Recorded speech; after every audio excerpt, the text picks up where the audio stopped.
ನಮಸ್ಕಾರ ವೀಕ್ಷಕರೇ. ನಮಸ್ಕಾರ. ನಮಸ್ತೆ ಮೇಡಮ್, ಈಗ ಮದುವೆಯಾಗಿ 5 ವರ್ಷ 10 ವರ್ಷ ಇಷ್ಟು ವರ್ಷ ಆಗಿದ್ರೂ ಕೂಡ ಕೆಲವೊಂದು ಕುಟುಂಬಗಳಲ್ಲಿ ಮಕ್ಕಳು ಸಂತಾನ ಆಗಿರಲ್ಲ. ಇನ್ನು ಕೆಲವರಿಗೆ ಸಂತಾನ ಇನ್ನೇನು ಆಗೋ ಲೆಕ್ಕಕ್ಕೆ ಪ್ರೆಗ್ನೆಂಟ್ ಆಗಿರ್ತಾರೆ, ಅಬಾರ್ಷನ್ಗಳಾಗ್ತವೆ. ಇನ್ನೂ ಒಂದಷ್ಟು ಸಮಸ್ಯೆಗಳು ನಾವು ನೋಡ್ತೀವಿ, ಕಣ್ಣು ಮುಂದೆ ಕಾಣಿಸ್ತವೆ. ಮಕ್ಕಳಾಗಿದ್ದರೂ ಆರೋಗ್ಯವಾದ ಮಕ್ಕಳಾಗಿರಲ್ಲ, ಅಂಗವಿಕಲರಾಗಿರ್ತಾರೆ, ಸರಿಯಾದ ಮೆಚ್ಯೂರಿಟಿ ಇರಲ್ಲ, ಬುದ್ಧಿಮಾಂದ್ಯಗಳು ಮಕ್ಕಳಾಗಿರ್ತವೆ. ಸೊ ಇದು ಮಕ್ಕಳಿಗೆ ಸಂಬಂಧಪಟ್ಟಂತೆ ಕೆಲವರಿಗೆ ಮಕ್ಕಳೇ ಆಗಲ್ಲ, ಕೆಲವ್ರಿಗೆ ಆಗ್ತವೆ, ಬಟ್ ಅದು ಬುದ್ಧಿಮಾಂದ್ಯತೆ, ಈ ಸಮಾಜಕ್ಕೆ ಯೋಗ್ಯ ಮಕ್ಕಳನ್ನ ಕೊಟ್ಟಿರಲ್ಲ. ಇನ್ನು ಕೆಲವರಲ್ಲಿ ಈ ಥರ ಅಪಾರ್ಷಣೆಗಳಾಗೋದು ಇವೆಲ್ಲನೂ ಕಾಣಿಸ್ತಾ ಇದ್ದಾವೆ. ಸೊ ಇವುಗಳಿಗೆ ಸಂಬಂಧಪಟ್ಟಂತೆ ಆಸ್ಪತ್ರೆಗಳಲ್ಲಿ ಸ್ಪೆಷಲ್ ಟ್ರೀಟ್ಮೆಂಟ್ಗಳೆಲ್ಲ ಇದ್ದಾವೆ ಈಗಿನ ಕಾಲದಲ್ಲಿ. ಸೊ ಅವೆಲ್ಲ ಮಾಡ್ತಾಯಿದ್ರು ಕೂಡ ಕೆಲವರು ಯಾವುದೇ ಟ್ರೀಟ್ಮೆಂಟ್ ತೊಗೊಂಡ್ರೂ ಕೂಡ ಫೇಲ್ಯೂರ್ಗಳಾಗಿರೋವುಗಳನ್ನು ನೋಡ್ತಾ ಇದ್ದೀವಿ. ಕೆಲವೆಲ್ಲೂ ಸಕ್ಸಸ್ ಆಗಿರ್ಬೋದು. ಸೊ ಈ ವಿಚಾರಕ್ಕೆ ಸಂಬಂಧಪಟ್ಟಂತೆ ಮಕ್ಕಳು ಹೇಳ್ತಾರೆ, ಇದೆಲ್ಲನೂ ನಾವು ಕೇಳ್ಕೊಂಬಂದಿದ್ರೆ ಆಗ್ತವೆ, ಇಲ್ಲಾಂದರೆ ಇಲ್ಲ, ಇವೆಲ್ಲ ಒಂದು ದೈವದ ಆಶೀರ್ವಾದ ಇರ್ಬೋದು. ಇವೆಲ್ಲನೂ ಇದ್ರ ಬಗ್ಗೆ ಏನು ಹೇಳಕ್ಕೆ ಬಯಸ್ತೀವಿ ಸರ್? ಒಂದು ದೈವದ ಆಶೀರ್ವಾದ, ದೈವ ನಮಗೆ ಒಂದು ವರ ಕೊಟ್ಟಿದೆ ಅನ್ನೋದಕ್ಕಿಂತ ಮುಖ್ಯವಾಗಿ ನಮ್ಮ ಎತ್ತವರು ನಮ್ಗೆ ಏನು ವರ ಕೊಟ್ಟಿದ್ದಾರೆ, ನಮಗೆ ಏನು ಮಾಡಿದ್ದಾರೆ ಅವರು ಅನ್ನೋದನ್ನು ನಾವು ತಿಳ್ಕೋಬೇಕು. ಇದರಲ್ಲಿ ನಾನಾ ಕಾರಣಗಳಿದೆ. ಎಲ್ಲನೂ ಹೇಳ್ತಾ ಹೋದರೆ ಒಂದಿನ ಮುಗಿಯಲ್ಲ. ಏನಪ್ಪ ಅಂತ ಅಂದರೆ ಮಕ್ಕಳಾದ್ರೂ ಕೆಲವರಿಗೆ ಅಬಾರ್ಷನ್ ಆಗೋದು, ಮತ್ತು ಅಂಗವಿಕಲ ಮಕ್ಕಳಾಗೋದು, ಬುದ್ಧಿಮಾಂದ್ಯಮ ಮಕ್ಕಳಾಗೋದು, ಮತ್ತು ಏನಕ್ಕೆ ಕೆಲವು ಇದು ವಾಮಾಚಾರದಲ್ಲೂ ಆಗುತ್ತೆ, ಕೆಲವು ನಮ್ಮ ಪೂರ್ವಿಕರು ತಂದೆ ತಾಯಿ ಮಾಡಿದಂಥ ಕರ್ಮಫಲದ ಮೇಲೂ ಆಗುತ್ತೆ, ಕೆಲವು ಸರ್ಪದೋಷಗಳಿರುತ್ತೆ, ಕೆಲವು ಪಿತೃದೋಷಗಳಿರುತ್ತೆ. ಇದಕ್ಕೆಲ್ಲ ಅದು ಅನುಗುಣವಾಗಿ ಆಗುವಂಥದ್ದು. ಅದನ್ನು ನಾನು ಸಣ್ಣದಾಗಿ ವಿಚಾರವಾಗಿ ನಾನು ಹೇಳಬೇಕು ಅಂತಂದರೆ, ಈಗ ನಮ್ಮ ತಂದೆ ತಾಯಿ ಆಗಿರ್ಬೋದು, ಏನೋ ಒಂದು ಕರ್ಮಫಲ, ಇಲ್ಲ ಯಾವುದೋ ಒಂದು ಮಕ್ಕಳನ್ನ ನೋಯಿಸಿರ್ಬೋದು, ಇಲ್ಲ ಅಂತಂದರೆ ತಂದೆ ತಾಯಿ ಮಾಡೋದು ಮಕ್ಕಳಿಗೆ ಅಂತ ಹೇಳ್ತಾರೆ. ಅವ್ರು ಮಾಡಿರೋ ಪಾಪಗಳನ್ನ ಮಕ್ಕಳು ಅನುಭವಿಸ್ಬೇಕು. ಈಗ ಸರ್ಪದೋಷ ಆಗಿರ್ಬೋದು, ಅದು ತಲೆಮಾರುಗಳಿಗೂ ಬರುತ್ತೆ ಸರ್.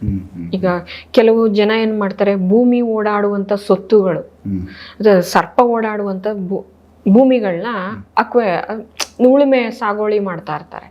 ಸಾಗುವಳಿ ಮಾಡುವಾಗ ಏನಾಗುತ್ತೆ, ಅದಕ್ಕೇನು ಮಾಡಬೇಕು, ಈಗ ನಾವು ಅದ್ರ ಫಸಲು ತರೋವಾಗ ನಾವು ಏನು ಮಾಡ್ತೀವಿ, ಏನೂ ಮಾಡಲ್ಲ, ಹಾಗೆ ಫಸಲು ತಗೊಬರ್ತೀವಿ. ತಿಳಿದವ್ರು ಏನು ಮಾಡ್ತಾರೆ, ಒಂದು 4 ಜನಕ್ಕೆ ಅನ್ನ ಹಾಕ್ತಾರೆ. ಕೆಲವ್ರು ಏನು ಮಾಡ್ತಾರೆ, ಅಯ್ಯೋ ಹೋಗಿ ಏನಾಗುತ್ತೆ ತಗೊಬಂದ್ಬಿಡೋಣ. ಆಗ್ತಂದಾಗ ಏನಾಗುತ್ತೆ, ಸಂತಾನ ವಿಳಂಬ ಆಗುತ್ತೆ, ಮತ್ತು ನಾನಾ ದರಿದ್ರಗಳು ಸ್ಟಾರ್ಟ್ ಆಗುತ್ತೆ. ನಾವು ಅಲ್ಲಿ ಒಂದು 10 ಲಕ್ಷ ರೂಪಾಯಿನ ಬಂಡವಾಳ ಹಾಕಿ ನಾವು ಒಂದು 20 ಲಕ್ಷ ರೂಪಾಯಿಂದು ಫಲ ತಗೊಬಂದ್ರು ಏನು ಪ್ರಯೋಜನ ಇರಲ್ಲ, ಸಿಗಲ್ಲ ಅದು ಕೈಗೆ, ಅಲ್ಲೇ ಎಲ್ಲ ಕೈ ಹೋಗುತ್ತೆ. ಮತ್ತು ಇನ್ನೊಂದು, ಇದರಲ್ಲಿ ವಾಮಾಚಾರ ಪದ್ಧತಿಲಿ ನೋಡ್ತೀನಿ ಅಂತ ಅಂದರೆ ಕೆಲವ್ರಿಗೆ ಆಗಲ್ಲ, ದುಶ್ಮನ್ಗಳು ಎಲ್ಲಿ ಅಂದರೆ ಅಲ್ಲೇ ಇರ್ತಾರೆ. ಅಂಥವ್ರು ಏನು ಮಾಡ್ತಾರೆ, ಈ ಆವಿನ ಮೊಟ್ಟೆ ಬರುತ್ತೆ, ಆವಿನ ಮೊಟ್ಟೆ, ಅಲ್ಲಿ ಮೊಟ್ಟೆ, ಈ ಮೊಟ್ಟೆಗಳನ್ನು ಏನು ಮಾಡ್ತಾರೆ, ಅರೆ ಅಂದರೆ ಅದನ್ನು ತಂದು ಕೆಲವು ಮದ್ದುಗಳನ್ನು ಮಾಡ್ತಾರೆ. ಈಗ ನಾನು ಯಾರೋ ಒಬ್ರು ಬಂದಿರ್ತಾರೆ, ನನಗೆ ಹಿಂಗೆ ನಮ್ಮ ತಮ್ಮನ ಹೆಂಡ್ತಿನೋ ನಮ್ಮ ಅಣ್ಣ ಹೆಂಡ್ತಿನೋ ಇಲ್ಲ ನನ್ನ ವಾರಗಿತ್ತಿ ಯಾರೋ ಇಂಥವ್ರು ಮಕ್ಕಳಾಗಬಾರ್ದು, ನಾನೇನು ಮಾಡಲಿ ಅಂತ ಯಾರನ್ನ ಒಬ್ರನ್ನ ಕೇಳ್ತಾರೆ. ಆಗೇನಾಗುತ್ತೆ, ತಗೊಳ್ಳಿ ಈ ಮದ್ದನ್ನು ಕೊಡಿ. ತಿಳಿದವರು, ಈಗ ಈ ವಿಚಾರ ಯಾರಿಗೂ ಗೊತ್ತಿಲ್ಲ ಸರ್, ತಾಳೆಗರಿನಲ್ಲಿರುವಂಥದ್ದು. ಹಾಗೇನಾಗುತ್ತೆ, ಅವ್ರ ಲೈಫ್ ಲಾಂಗು ತುಂಬ ಕಷ್ಟಪಡ್ಬೇಕಾಗುತ್ತೆ. ಮಕ್ಕಳ ತಗೊಂಡೋಗಿ ಹಾಕ್ಬಿಟ್ರೆ ಯಾವುದೋ ರೂಪದಲ್ಲಿ ಕೊಟ್ಬಿಡ್ತಾರೆ ಅವ್ರ ಹೊಟ್ಟೆಗೆ, ಆದರೆ ಆಗ ಪಾಪ ಅವ್ರು ತುಂಬ ಶ್ರಮ ಪಡ್ಬೇಕಾಗುತ್ತೆ. ಆದರೂ ಆಯಿತು, ಆಗದೇ ಇದ್ರೂ ಇಲ್ಲ, ಮಕ್ಕಳು 1-2 ತಿಂಗಳಿಗೋ 3 ತಿಂಗಳಿಗೋ ಅಬಾರ್ಟ್ ಆಗೋದು, ಈ ಥರ ಆಗುತ್ತೆ. ಸೊ ಇದು ನಡೀತಾ ಇದೆ. ಈಗ ಕಮ್ಮಿ ಇದೆ. ಈಗ ಅವ್ರು ತಿನ್ನುವಂಥ ಫುಡ್ ಮೇಲೆ ಡಿಪೆಂಡ್ ಆಗ್ತಾ ಇದೆ. ಈಗ ಜಂಕ್ ಫುಡ್ಗಳಿದೆಯಲ್ಲ, ಅವ್ರು ತಿನ್ನುವಂಥ ಫುಡ್ಗಳ ಮೇಲೆ ಡಿಪೆಂಡ್ ಆಗ್ತಾ ಇದೆ. ಮತ್ತು ಇನ್ನೂ ಸಂತಾನ ವಿಳಂಬ ಅಂದರೆ ಸರ್ಪದೋಷದಿಂದನೂ ಆಗುತ್ತೆ, ಕುಜದೋಷದಿಂದನೂ ಆಗುತ್ತೆ. ಅದನ್ನು ನೋಡಿ ಪರಿಹಾರ ಮಾಡ್ಕೋಬೇಕು ಸರ್. ನಾವು ಜಾತಕ ವಿಶ್ಲೇಷಣೆ ಮಾಡಿದಾಗ ಕುಜದೋಷ ಇದೆಯಾ, ಸರ್ಪದೋಷ ಇದೆಯಾ, ಪಿತೃದೋಷ ಇದೆಯಾ, ಇವು 3 ಚೆಕ್ ಮಾಡಿಸಿದಾಗ ಅಲ್ಲೇ ಗೊತ್ತಾಗುತ್ತೆ. ಜಾತಕದಲ್ಲಿ ಗೊತ್ತಾಗೋಗುತ್ತೆ. ಕುಜದೋಷ ಇದ್ರೂ ಮಕ್ಕಳಾಗಲ್ಲ. ಸೊ ಇಂಥವಕ್ಕೆಲ್ಲ ಪರಿಹಾರ ಏನು ಮಾಡೋದು ಮೇಡಮ್? ಅಂದರೆ ಈಗ ಪೌರೋಹಿತ್ಯದಲ್ಲಿ ಹೋಗಿ ಮಾಡಿಸ್ಕೊಳ್ಳುವಂಥದ್ದು ಸರ್. ಕೆಲವರು ಈಗ ಇದಕ್ಕೆ ಸಂಬಂಧಪಟ್ಟಂತೆ ಸಾಕಷ್ಟು ದೇವಸ್ಥಾನಗಳಲ್ಲಿ ಪೂಜೆಗಳು ಮಾಡಿಸ್ತಾರೆ. ಇಲ್ಲ ಇನ್ನು ಒಂದಷ್ಟು ಜನ ಹೇಳ್ತಾರೆ ಕೆಲವು ದೇವಸ್ಥಾನಗಳಲ್ಲಿ ಈ ದೇವಸ್ಥಾನಕ್ಕೆ ಬಂದು ಈ ಒಂದು ಗಿಡಕ್ಕೋ ಇಲ್ಲ ಈ ಮರಕ್ಕೋ ಒಂದು ತೊಟ್ಟಿಲು ಕಟ್ಟೋದ್ರೆ ಇಲ್ಲ ಇಲ್ಲಿ ಬಂದು ಏನೋ ಒಂದು ಅರಕೆ ಕಟ್ಟೋದ್ರೆ ಮಕ್ಕಳಾಗ್ತವೆ. ಅದು ಹೆಂಗೆ? ಒಂದು ನಾವು ಶಕ್ತಿ ಸ್ಥಳ ಅಂತ ಹೇಳ್ತೀವಿ, ಪವಾಡಗಳ ಕ್ಷೇತ್ರ ಅಂತ ನಾವು ಹೇಳ್ತೀವಿ. ಅಂಥ ಕ್ಷೇತ್ರದಲ್ಲಿ ಹೋಗಿ ಅದು ಒಂದು ನಮ್ಮ ನಂಬಿಕೆ, ಭಗವಂತನ ಮೇಲೆ ನಮ್ಮ ಹಿಂದೂ ಧರ್ಮ ಏನಿಟ್ಟಿದೆ ಆ ನಂಬಿಕೆ ಮೇಲೆ. ಈಗ ನಾವು ಕುಕ್ಕೆಗೆ ಹೋಗ್ತೀವಿ, ಅಲ್ಲಿ ಅರ್ಕೆ ಮಾಡಿ ಸಂಕಲ್ಪ ಮಾಡಿ ಬರ್ತೀವಿ, ನಾವೇನೋ ಒಂದು ಪೂಜೆ ಮಾಡಿಸ್ತೀವಪ್ಪ ಹಿಂಗಾದರೆ ಅಂತ.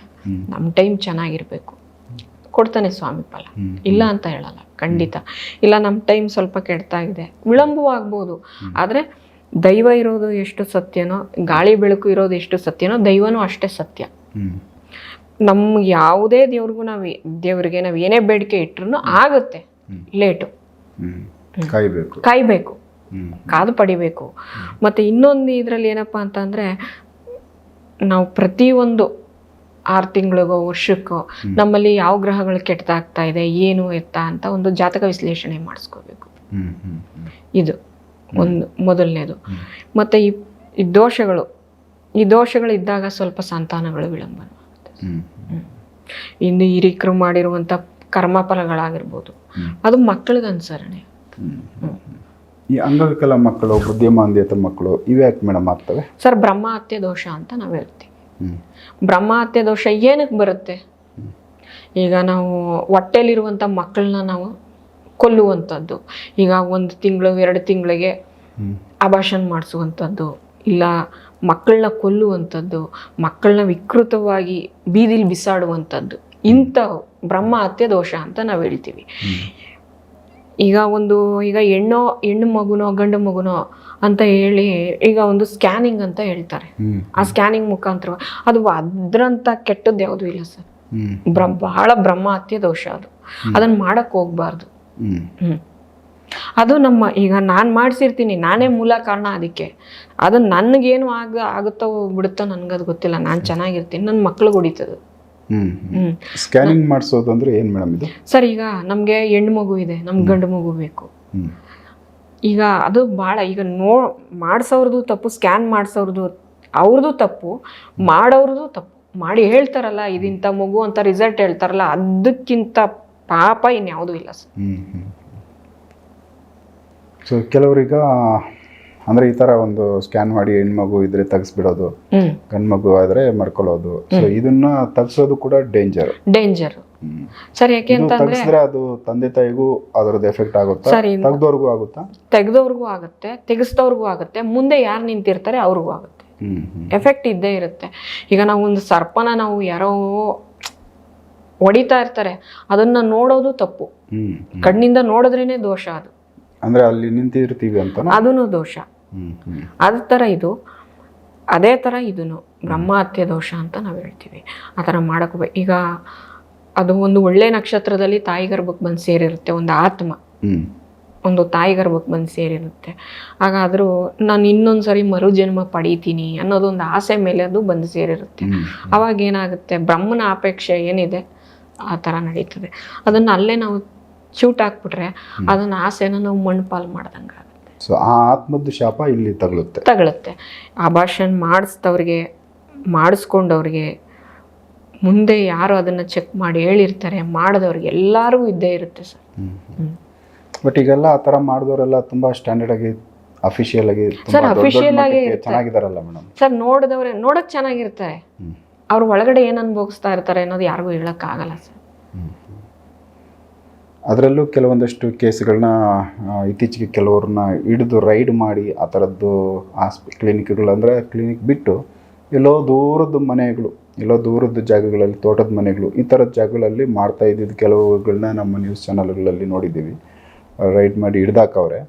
ಬಟ್ ಅದು ಎಲ್ಲ ಕದ್ದು ಮುಚ್ಚಿ, ಕಾನೂನಲ್ಲಿ ಅದಕ್ಕೆ ಅವಕಾಶ ಇಲ್ಲ ಅಂದರೂ ಕಾನೂನು ಮುಂದೆ ಅದನ್ನು ಕಾಣದಂಗೆ ಎಲ್ಲೋ ಕದ್ದು ಮುಚ್ಚಿ ಮಾಡ್ತಾ ಇರೋದು ಈಗಲೂ ಕೂಡ ಐತೆ. ಅಂದರೆ ಮತ್ತು ಇದಕ್ಕೆ ಸಪೋರ್ಟು ದೈವಗಳು ಕೂಡ ಇವುಗಳನ್ನ ತಡಿಬೋದಿತ್ತಾರ ಸರ್? ಅಂದರೆ ದೈವ ಯಾವತ್ತೂ ನಮ್ಮ ಕಣ್ಮುಂದೆ ಬರಲ್ಲ ಸರ್.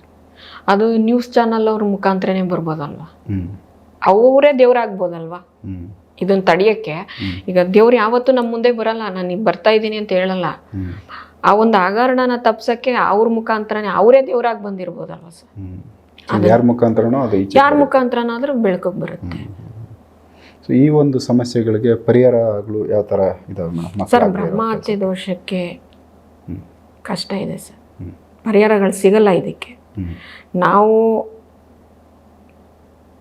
ಎಲ್ಲಿ ಎಷ್ಟೇ ದೇವಸ್ಥಾನಗಳನ್ನು ಸುತ್ತಿದ್ರು ಸಿಗಲ್ಲ. ಮತ್ತು ಇದರಲ್ಲಿ ನಾನು ಇನ್ನೂ ಒಂದು ವಿಚಾರನ ನಮ್ಮ ವೀಕ್ಷಕರಿಗೆ ಏನಂತ ತಿಳಿಸ್ಬೇಕು ಅಂತ ಹೇಳ್ತೀವಿ. ದಯವಿಟ್ಟು ಯಾರು ಈ ನಕ್ಷತ್ರ ಗುರ್ತಾಕೊಡಿ, ನಮ್ಗೆ ಆ ನಕ್ಷತ್ರ ಗುರ್ತಾಕೊಡಿ, ನಾವು ಸಿಸರಿನ್ ಮಾಡಿಸ್ತೀವಿ ಅಂತ ದಯವಿಟ್ಟು ಯಾರನ್ನು ಕೇಳಕ್ಕೆ ಹೋಗ್ಬೇಡಿ ಅಂತ ನಾನು ಕೇಳ್ಕೊತೀನಿ ಸರ್. ಏನಕ್ಕೆ ಅಂದರೆ ಇದು ಪ್ರಕೃತಿ ನಿಯಮ.